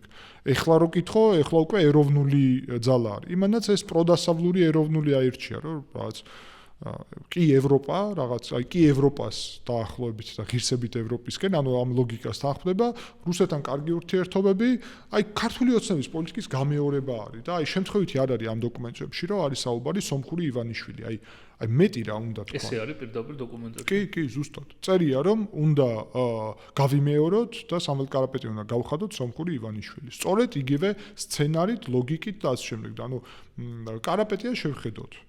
ეკლესიის, ესე იგი, ქველმოქმედი, კულტურის მოღვაწეების ქველმოქმედი, ესე იგი, პოლიტიკაში ჩარეული ადამიანი არ იყო და სუფთა ესე ადამიანი მოდის, ოღონდ არაფერი არ ვიცით საერთოდ მასზე. და ანუ ერთ-ერთი ივანიშვილია, ანუ პანდორას ყუთია. ხვალ რას გააკეთებს? ჯერ ერთი მას არ შეუძლია პრემიერი გახდეს კონსტიტუციით. ანუ რეალურად არაფორმალურ მართლობას აფუძნებს. იმიტომ რომ მას არ შეუძლია. მოქალაქე არ არის თუ მოქალაქე პასპორტზე იყო. მოქალაქე არის, მაგრამ უნდა იცხოვროს 4 წელი სომხეთში და იყოს მარტო 4 წელი სომხეთის მოქალაქე. და ეს არის კიდე რუსეთის და კვიპროსის მოქალაქე და 4 წელი არ ცხოვრობდა სომხეთში. ანუ არანაირად კონსტიტუცია შევცვლითო და ეგ აბსურდია, იმიტომ რომ საკონსტიტუციო უმრავლესობის მიღება და რეფერენდუმის ჩატარება, რომ კარაპეტიანი გახდეს პრემიერი, მაგას ურჩევნია დანიშნავს ყობახიძესავით ვინმეს და იქნება ორი არაფორმალური მართველი რუსი ოლიგარქი კავკასიაში. რუსეთისთვის ეს არის ძალიან სერიოზული საკითხი, ამიტომაც მე არ გამოვრიცხავ, რომ რუსეთმა ეკონომიკურ წნეხის მიღმა რამე სამხედროდ სცადოს. მე რა მაინტერესებს, აი ჩვენთანაც ეს პრობლემა რა, ეს მეთოდივით იყო, იმიტომ რომ ჩვენ მქონდა პრორუსული პარტიები, რომლებიც გადიოდნენ არჩევნებზე, მაგრამ ერთიან კოალიციაში არ შედიოდნენ. ნუ ბოლოსკენ უკვე იყო ეს ალტინფო და პატრიოტთა ალიანსი, რო თითქოს გაერთიანდა, იმიტომ რომ რეგისტრაციის პრობლემა იყო და ასე შემდეგ, მაგრამ მაინც თითქოს იდეა იყო, რომ ცალ-ცალკე უნდა გასულიყვნენ. აქაც სომხეთშიც, როგორც ხედავ, ეს ღიად პრორუსული და მოსკოვის მიერ, ასე ვთქვათ, მონიშნული პარტიები, მიუხედავად იმისა, რომ პრორუსულად არის მონიშნული, ერთიანი პლატფორმით, ერთი ძალებით არ არიან და როგორ შეიძლება ეს აიხსნას? ანუ რუსეთის ინტერესებში არის, რომ ბევრი იყოს და გამოჩნდეს, რომ ბევრი არის, ანუ მასოვკას რასაც ეძახიან, რომ თითქოს ბევრ ადამიანს აქვს თუ სომხეთში რამე სხვა ეს არის, მიდგომა არის ამ ხრა. იცი როგორ არის, ერთად ამძალებს სავარაუდოდ ელექტორატის გაზრდის შანსები არ აქვს და ცალ-ცალკე ყველას ყავს თავისი ამომრჩეველი. და იდეა არის, რომ ყველა აღმოჩნდეს პარლამენტში და კონდეთ მეტი ხმა ვიდრე ფაშინიანს. ეს იყო რეალისტური. ეხლა უბრალოდ ჩემი აზრით ძალიან შეიცვალა გარემო ბოლო კვირეების განმავლობაში კიდე უფრო და თვეების და დღესაც ამ აღლუმის შემდეგ, მაგრამ საბოლოო ჯამში სამվել კარაპეტიანს თავისი სეგმენტი ჰქონდა სუფთა ბჭყალებში. რობერტ ქოჩარიანი და დაშნაკ ცუციონი მაინც ძველი გვარდია არის და ანუ ხალხი იცნობს და ვიღაცის მხარდაჭერა გააჩნია. ერთად რო აღრიო, გამოვა რომ ქოჩარიანთან ერთად არის. იმიტომ რომ ის ძველი ხელისუფლებაა. აი ნაციონალურ მოძრაობასთან პარალელი რო გაავლო, რომ იგივე ლოგიკით ვინც თანამშრომლობს ნაციონალურ მოძრაობასთან, შეიძლება თქვა, რომ როგორც ოცნება ამბობს, რომ ყველა ნაციონალური მოძრაობა არისო. აი ის ლოგიკა გაგიკ წარუკიანს საერთოდ პოლიტიკური ამბიციები არ გააჩნია. მას ჭირდება, მას ყავს თავისი ბიზნესი, აქვს თავისი ბიზნესი და ყავს თავისი ელექტორატი და შეუძლია 4%-ის დაგროვება და იყოს ბონუსი ყველასთვის, დანარჩენისთვის. და კიდე 1-2 ესეთი ბონუსი არის, რომელსაც აქვს სრულიად თავისი ნიშა, ანუ თავისი სტილი. ამიტომ ამათი ერთად გაერთიანება ჩემი აზრით თლად პრაგმატული ნამდვილად არ იქნებოდა მათთვის, იმიტომ რომ უფრო იქნებოდა რომ წინა ხელისუფლება არის ეს ყველა.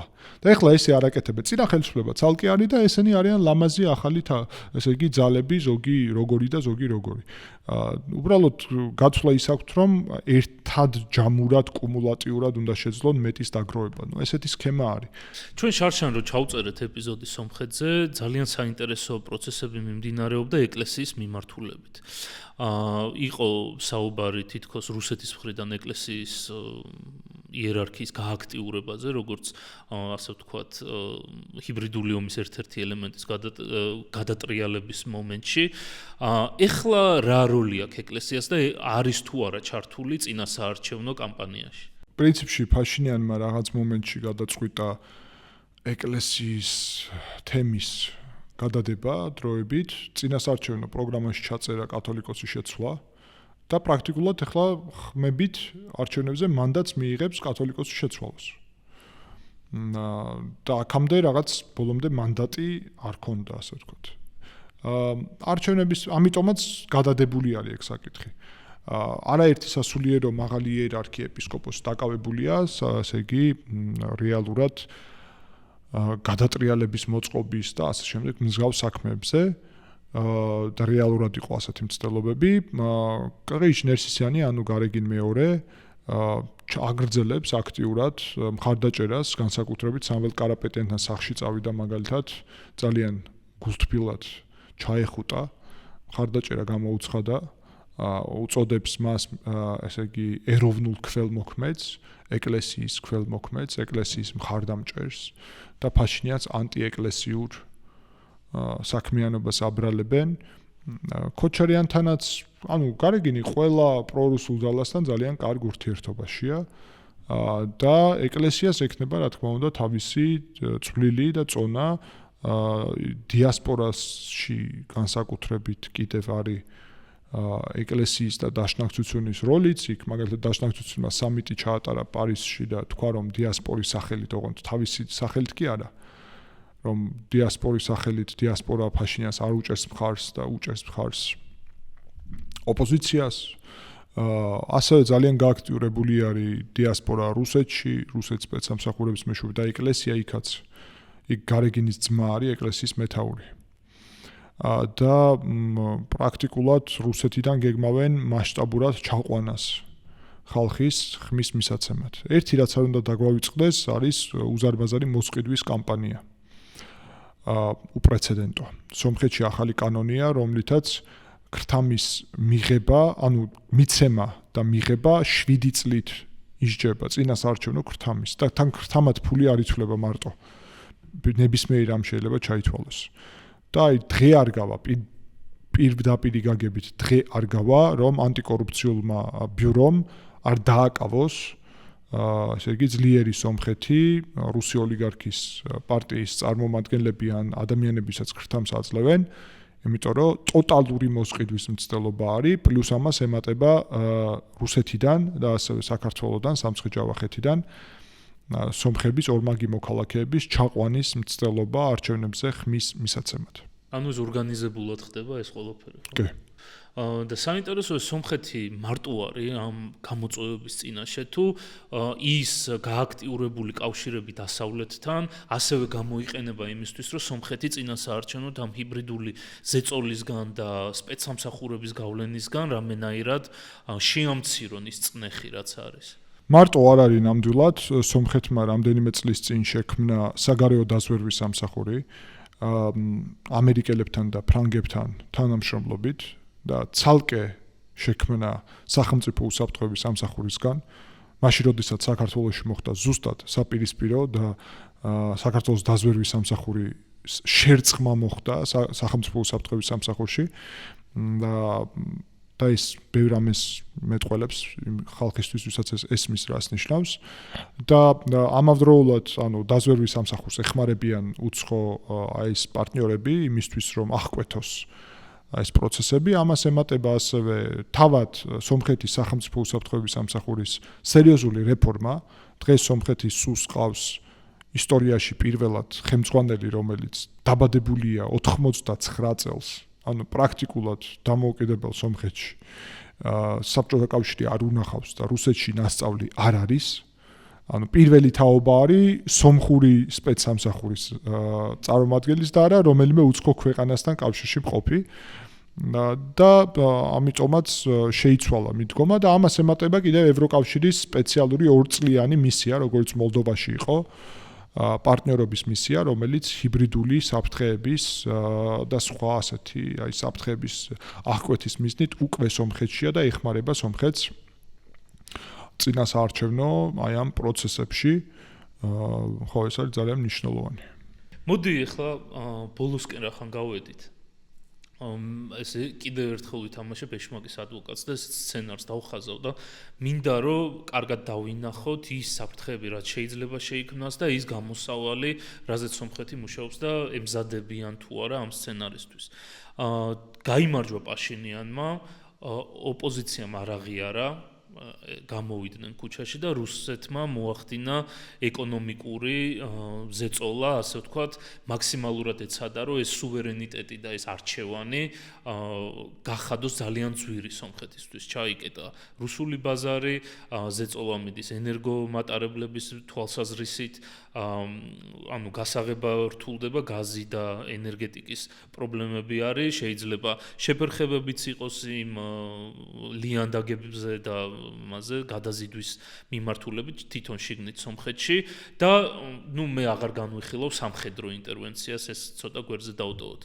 ეს ერთბაშად რომ მოხდეს. რატო სუტყუილად? ხო, კი ბატონო, იყოს მაშინ სამხედრო ინტერვენციის მცდელობა ყოველ შემთხვევაში არ აქვს სომხეთს საერთო საზღვარი საქართველოსგან განსხვავებით, მაგრამ იქაც არის შესაძლებლობები, რომ რაღაც პრობლემები შეიქმნას. რას აკეთებს სომხეთი იმისთვის, რომ აი ამ აპოკალიფსურ, ასე ვთქვათ, სცენარისთვის მოემზადოს, იმიტომ რომ რუსეთი ჩემი გადმოსახედიდან 2022 წლის მერე წარუმატებლობის შემდეგ, რაც უკრაინაში აქვს ეხლა, აი კუთხეში მომწყდეული მხეცივით არის და მე არ ვარ დარწმუნებული, რომ მაინდა-მაინც თუ აქვს შესაძლებლობა თავს შეიკავებს და ასე ვთქვათ, მოზომილ პოლიტიკას გაატარებს. მარტო უკრაინაში არა. უკრაინა, მოლდოვა, აზერბაიჯანიც, ცენტრალური აზია, სირია, ვენესუელა ასე ფართო არის რუსეთის მარცხი, ორი ქვეყანა არის, სადაც რუსეთმა გაიმარჯვა ჯერჯერობით, ბელარუსი და საქართველო. ეს მაინც რომ არ დაგვავიწყდეს. და სომხეთის მიმართულებით ცხადია ძალიან უნდა რომ არ დამარცხდეს, იმიტომ რომ მისთვის პატარა სომხეთი საერთოდ არ აღიქმება სახელმწიფოდ. და ამიტომ ამბიცია ცხადია აქვს სხვანაირი. ფაშინიანი გაიმარჯვებს არჩევნებში, ცხადია, ელექტორატის მობილიზება ქუჩაში არ გამოუვათ. იმიტომ რომ შეეძლოთ, ეხლაც უკვე გააკეთებდნენ, არ შეუძლიათ. არსებობს რისკები სამხედრო ასე ვთქვათ, შეიარაღებული გადატრიალების ორგანიზების, მაგრამ ეგ იქნება საკმაოდ ხელოვნური, მაგის შანსი უკვე ჰქონდათ ყარაბაღის საკითხების დროს და იმ დროს ვერ გააკეთეს და ეხლა არ გამოუვათ. გარდა ამისა, სომხეთის სპეცსამსახურები, სომხეთის შეიარაღებული ძალები, ანუ უპრეცედენტოდ არის გაძლიერებული და ეროვნულია იმ დროიდან განსხვავებით, როცა არ იყო ეროვნული და როცა გენშტაბის ხელმძღვანელი ომში დამარცხებულ ქვეყანას თვითონ რო არის გენშტაბის ხელმძღვანელი, ფაშინიანს ეუბნება, რომ გადადექი. გეგონება ფაშინიანი მართავს საომარ მოქმედებებს. რომელი პრემიერ-მინისტრი მართავს ომს ზოგადად. კარგი მაგალითია უბრალოდ. ასე რომ რუსეთს შეიძლება გარკვეული კონდათ მცდელობა გიუმრის მერიც არის დაკავებული და გიუმრის ეპარქიის ხელმძღვანელიც. ეპარქიის ხელმძღვანელი ამბობდა, რომ უნდა სამხედრო გადატრიალება მოვაწყოთ ქვეყანაში. მაგის გამო არის დაკავებული. გიუმრიში, სადაც რუსული ბაზა დგას. გიუმრის მერი ამბობდა, რომ ჩვენ გიუმრი რუსეთთან ვართო. იქ უნდა შეუერთდეთ. ხო, არ ვიცი რას გულისხმობდა, მაგრამ აშკარად მერის უფლებამოსილებაში არ ჯდება საგარეო პოლიტიკის განსაზღვრა და შესაბამისად, საქმე სხვა რამეშია. რუსეთის სამხედრო ბაზა არის გიუმრიში და არის ერევანში. ერევანში არის საკმაოდ შემცირებული, გიუმრიშიც არის საკმაოდ შემცირებული, თუმცა ერევანში ისედაც ძალიან პატარა იყო გიუმრისთან შედარებით. ანუ ძირითადი არის გიუმრიში, ერევანში არის დამატებითი მცირე ბაზა იყო და პლუს არის აეროდრომი ერევანში, ერებუნის აეროდრომი. ამ ყველა მიმართულებით არის ძალიან შემცირებული, შესაბამისად ერევნის სამხედრო ობიექტი არის პრაქტიკულად აი უკიდურესად შემცირებული, გიუმრის სამხედრო ბაზაც საკმაოდ შეზღუდული. შესაბამისად აი ამ ყველაფერს თუ დავაკვირდებით, რუსეთს თავისი ბაზის შესაძლებლობებით თავდასხმის ორგანიზება გაუჭირდება, მინიმუმ საჯაროდ არაერთხელ სომხურ ინტერვიუებში მithქვამს და ვიცი რომ ეგ თემა გათვალისწინებული იქნება, რომ რუსეთის ბაზებიდან მომდინარე საფრთხების მართულებითაც შესაბამისი პრევენციული ღონისძიებები იყოს. ანუ სომხეთს აქვს გააზრებული, რომ ამ ბაზებიდან შეიძლება რამე მოხდეს და აკვირდება ამ ბაზებს. მეორე მომენტია, რომ ესე იგი შეიძლება ბაზიდან იარაღის მიწოდება მოხდეს ოპოზიციისთვის, ეგრეთ წოდებული და ანუ იმიტომ რომ რეალურად შეიარაღებული აჯანყებისთვის იარაღია საჭირო და სპეცსამსახურებს შეუძლიათ კონტროლი, მაგრამ ბაზიდან მიწოდებული იარაღის კონტროლი შეიძლება ცოტა უფრო რთული იყოს, ანუ უცებ აღმოჩნდეს მათ ხელში. ეს არის ერთი რისკი. მეორე რისკი არის პირდაპირი სამხედრო ინტერვენცია. ცხინვალიდან პირდაპირ საქართველოს გავლით. სახმელეთოც. სახმელეთო ცოტა ხო, შეიძლება ეხლა არარეალისტური ჩანდეს, მაგრამ მიცით რა არის, მოდით პირდაპირ ნახოთ, ანუ რას ვაკეთებთ მაგ შემთხვევაში.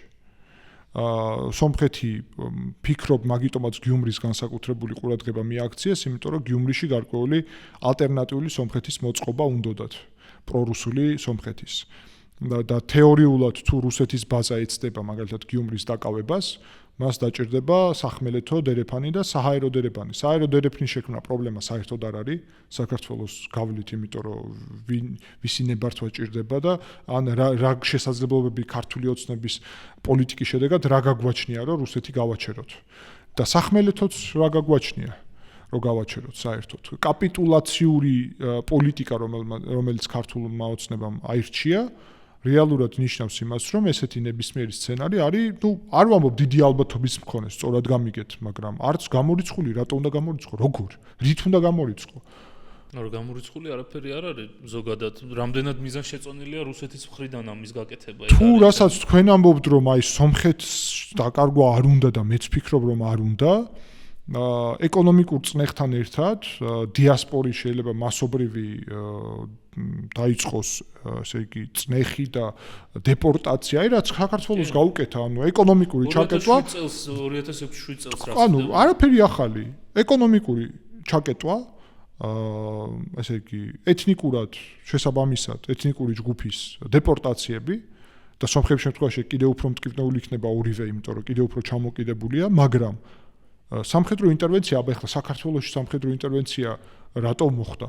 ასევე ზუსტად იგივე ლოგიკით, შესაბამისად მე არ გამოვრიცხავ ასეთ სამხედრო ინტერვენციას, უბრალოდ შემიძლია ვთქვა, რომ სომხეთში შეიარაღებული ძალები ჩემი აღქმით მზად არის საკუთარი ქვეყნის დასაცავად და მნიშვნელობა არ აქვს ახლა დღეს რო ჯარის პრეზენტაცია იყო, ნამდვილად თუ მიუხედავად მარცხისა, რომელიც იყო წინა ომში, დღეს ყველა ტექნოლოგიური თუ საბრძოლო თუ საკადრო შესაძლებლობები აღდგენილია იმ კუთხით, რომ სომხეთი ნამდვილად ბრძოლის გარეშე არ დატოვებს არც აზერბაიჯანის თავდასხმას თეორიულს. პრაქტიკაში არ არის მოსალოდნელი. არც რუსეთის თავდასხმას ნამდვილად და ეს ცალკე თემა, იმიტომ რომ რაღაც მომენტის წინ შეიძლება რუსეთს ეგონა, რომ სომხეთის უპრობლემოდ დაკავებასაც შეძლებდა, იმიტომ რომ რუსეთისთვის 400 მილიონი გადაიხადა სომხეთმა და რუსეთმა იარაღი არ მიაწოდა. ანუ ეს არის ძალიან მნიშვნელოვანი საკითხი, რომ რუსეთს ერთი მხრივ წინააღმდეგობა ქონდა, რომ სხვაგან არ იყიდო, მეორე მხრივ თვითონ არ აწვდიდა იარაღს. და ამიტომ სომხეთი შეიარაღებელი რჩებოდა, ცხადია, მაგ შემთხვევაში სულიად სხვაგან იქნებოდა, პლუს შიდა აგენტურა. ზოგადად რუსეთის იდეა არის ასეთი, რომ სომხეთი მის შემადგენლობაში მიიღოს. და ეხლა რუსეთს ძალიან უნდოდა აზერბაიჯანთან ომის წაქეზება, თუ როგორმე გამოუვა აი ამ პრორუსული ძალების ხელისუფლებაში მოსვლა, წააქეზებს ომს აზერბაიჯანთან და ამის სანაცვლოდ მე ეს ძალები იყვნენ, რომ ჩვენ ეხლა დამოუკიდებლობას ვეღარ ვინარჩუნებთ და მოდით შევიდეთ რუსეთის შემადგენლობაში. და ქოჩარიანი უკვე პირდაპირ ამბობს, რომ აფხაზეთის გავლით გაიხსნება რკინიგზა და ვიქნებით რუსეთთან ერთად. თბილისთან შეთანხმებული არისო პრაქტიკულად, აი რეალურად. და ანუ აქ ახალი არქიტექტურა ლაგდება, რომ მოსკოვით აფხაზეთის გავლით თბილისი, ერევანი ახალი ესეთი არქიტექტურა თუ იქ პრორუსული ძალები მოვლენ და მაინც ვიცოდეთ ჩვენ საზოგადოებაშიც რას გვიპირებს რუსეთი და რატო არის მნიშვნელოვანი სომხეთში რომ პრორუსული ძალები არ მოვიდნენ და მოვიდეს ფაშინიანი. არა, ნამდვილად მნიშვნელოვანია ჩვენ გარშემო რაც უფრო მეტი პროდასავლური ძალა იქნება და ერთიანი ძალებით რაც უფრო ვეცდებით რომ განვითარდეთ ეკონომიკურად, სამხედრო თვალსაზრისით და ერთმანეთის ასე ვთქვათ წახალისების თვალსაზრისით, მით უკეთესი იქნება. მაგრამ აი საინტერესოა თვითონ აი ეს ეკონომიკური წნეხი, რომელიც მე ვფიქრობ, რომ ძალიან ყველაზე ეფექტური შეიძლება იყოს ამ სცენარებს შორის, რაც ჩვენ ჩამოვთვალეთ, იმიტომ რომ ადამიანები გვინდა არ გვინდა რეაგირებენ საკუთარ ჯიბეს რო ეხება, საკუთარ ოჯახის კეთილდღეობას რო ეხება და რუსეთს აქვს რეალურად იმის საშუალება ეკონომიკური თვალსაზრისით, რომ ძალიან დამოკიდებული ჩვენ ვახსენეთ 85% თუ არ ვცდები სასოფლო-სამეურნეო პროდუქტების დატანა მეტი. ნუ გაზი შემოდის კიდე, რაც ძალიან მნიშვნელოვანია. კი, მესმის, რომ შესაძლებელია მანქანებით გადაიტანონ, მაგრამ რამდენად რეალისტურად მოხდება მოკლე ვადაში ამ ყველაფრის ჩანაცვლება, რამდენი ხანი შეუძლია სომხეთს გაძლოს მძიმე ეკონომიკური წნეხის ფონზე, რაც რეალურად შეუძლია რუსეთს გააკეთოს. მისთვის პრაქტიკულად არ არის ეს სერიოზული პრობლემა, არ იქნება ეკონომიკას არ დააწვევ რუსეთის ეკონომიკას. რუსეთის ეკონომიკა ამ პირობებში თვლად ესე მარტივადაც ვერ გადაიტანს. იმიტომ რომ რუსეთი დღეს დამოკიდებულია სომხეთთან, საქართველოსთან, აზერბაიჯანთან, ცენტრალურ აზიასთან ვაჭრობაზე. თვლად მარტივი არ არის რუსეთში, როგორც ადრე იყო, იმიტომ რომ ბევრი გზა აქვს ჩაკეტილი რუსეთს მიწოდების სხვადასხვა რაღაცთან. მარტო სოფლის მეურნეობის არა. ორმაგი დანიშნულების, აი ტექნიკის მაგალითად და ასე შემდეგ. მაგრამ კი ბატონო, შეძლებს ჩაკეტოს,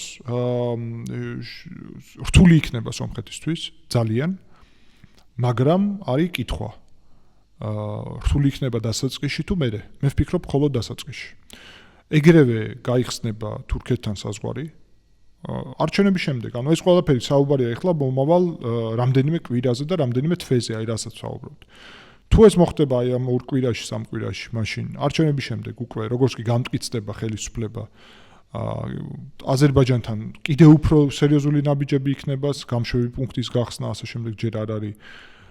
თურქეთთანაც გახსნა იქნება. ანუ იმათაც სჭირდებათ დარწმუნდეთ, რომ ფაშინიანი რჩება, რომ გახსნან, იმიტომ რომ თუ არ რჩება, მაშინ ვისთან ხსნი? რას აკეთებ? ევროპიდან თუ რამე იქნება ფინანსური დახმარება, რომელიც ანაზღაურებს ამ გარკვეულწილად ზიანს, გაზის, ნავთობის ასე შემდეგ დროებით, კი ფასები გაიზრდება უცებ ძალიან, მაგრამ დროებით შეიძლება, ანუ აი მარტივი მაგალითია რა საქართველოს მაგალითი იმ დროს. როგორ იყო, რომ გაზი რო აფეთქდა მილსადენი, კი, ცივი ზამთარი იყო, მეც მახსოვს საკმაოდ. და ესე იგი ძალიან რთული ვითარება, მაგრამ ხო გავუძელით. შესაბამისად კი, გაუჭირდება სომხეთს, მაგრამ დასავლეთი პარტნიორები ყავს. ეხლა სომხეთი საერთოდ იმას ამბობს, რომ სოფლის მეურნეობას ხურავ და ჩვენ ნელ-ნელა ვაპირებთ საერთოდ გადავიდეთ ტექნოლოგიურ ქვეყანაზე და არა სოფლის მეურნეობის ქვეყანაზე. ასე რომ კი ბატონო, მტკივნეული იქნება, მაგრამ ამერიკის და ევროპის იმედი აქვთ თურქეთთან აზერბაიჯანთან საზღვრის გახსნის. თეორიაში საქართველოს იმედიც აქვს, რომ მაინც საქართველოს მტრულ ნაბიჯებს არ გადადგავს და არ ჩაკეტავს. მეც მოკმედი. ხო, აი ნახოთ, ქართული ოცნების პირობებში არ ვიცი. გულწრფელად გითხრათ, რას გააკეთებენ. მაგრამ ფაქტია, რომ ესე იგი საქართველოს ძალიან ბევრი გადის სომხეთის ტრანზიტი და ესე ძალიან მნიშვნელოვანია. ირანი ცალკე. რკინიგზა როგორც კი აღდგება მაგალითად პირდაპირ აზერბაიჯანიდან გადიხარ ცენტრალურ აზიაზე, ეს ნიშნავს, რომ იქედან მარტივად შეიძლება ხორბლის, მარცვლეულის, ასე შემდეგ შემოტანა. თურქეთზე გადიხარ, სადაც უზარმაზარი ეკონომიკა არის ბევრი რაღაცით.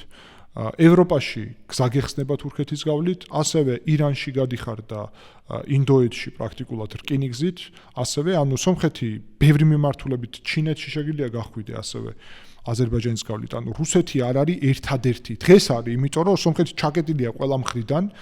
ირანთან რკინიგზა არ აქვს, აზერბაიჯანთან არ აქვს, თურქეთთან არ აქვს, საქართველოსთან აქვს, რომელიც რუსეთს არც უკავშირდება და მარტო ზღვაზე გადის. იმ ზღვაშიც საომარი მოქმედებებია. ასე რომ დღეს არის სომხეთი ჩაკეტილი და გაიხსნება საზღვრები და რასაც ფაშინიანი ამბობს, გზაჯვარედინი გახდება სომხეთი, ამიტომ გაუძლებს ამას. უფრო სარისკო არის, უფრო სამხედრო რაღაც ტიპის ესკალაციები, იმიტომ რომ ეკონომიკურს გაუძლებს. თუმცა უნდა ვთქვათ, რომ კი ბატონო, შეიძლება ძალიან მძიმე იყოს, მაგრამ ფაშიანმა ერთი ძალიან სწორი რამე თქვა და ეს ჩვენთვისაც საქართველოში უნდა კარგი გაკვეთილი იყოს ჩემი აზრით, რომ აი გავიაზროთ. ესეთი რამე თქვა, რომ ჩვენო ევროპა გვთავაზობს აი ამას და ამას და ამას. ამერიკა გვთავაზობს ამას და ამას ამას.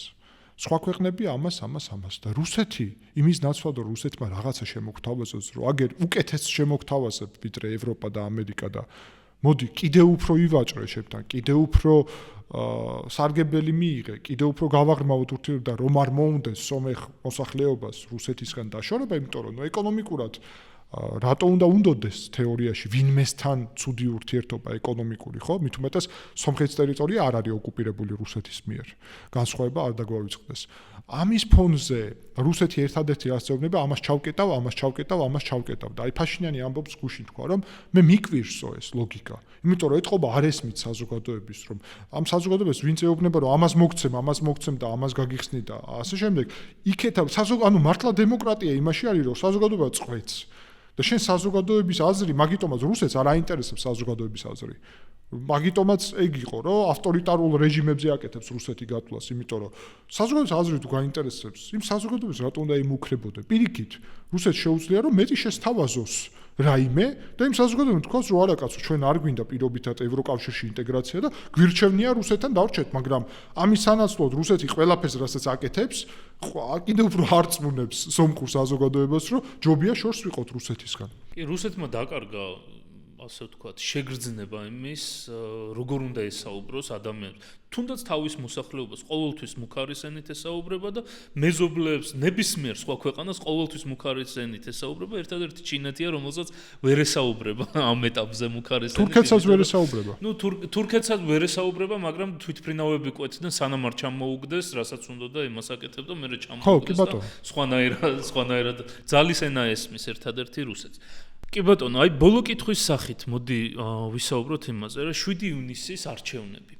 ეს არის არჩევნები ოფიციალურად სომხეთის რუსული ორბიტიდან გამოსვლის გაფორმება, თუ ეს არის ამ დიდი პროცესის დასაწყისი? ეს რეალურად არის სუვერენული სომხეთის ჩამოყალიბება.